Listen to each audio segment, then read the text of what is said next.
Eyvanına vurdum eyvanı çamar, odasına vurdum eller kamar.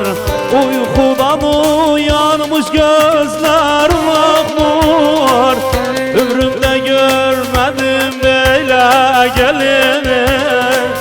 Gelini gelini Türkmen gelini, saramadım hani gel gör halimi.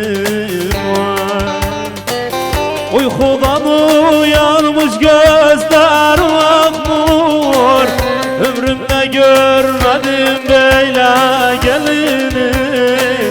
Gelini gelini Türkmen gelini, saramadım hani gel gör halimi. Vay.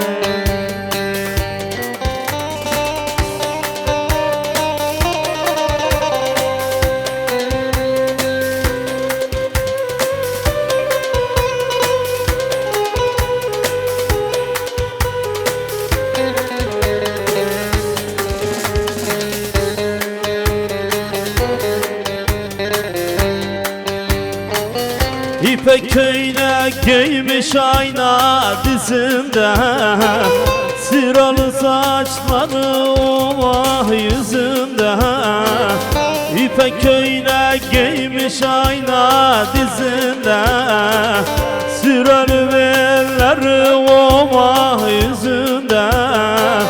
Seven dedim vazgeçmiyor sözünden, ömrümde görmedim böyle gelini.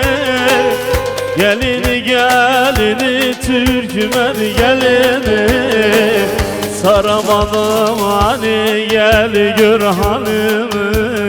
Vay.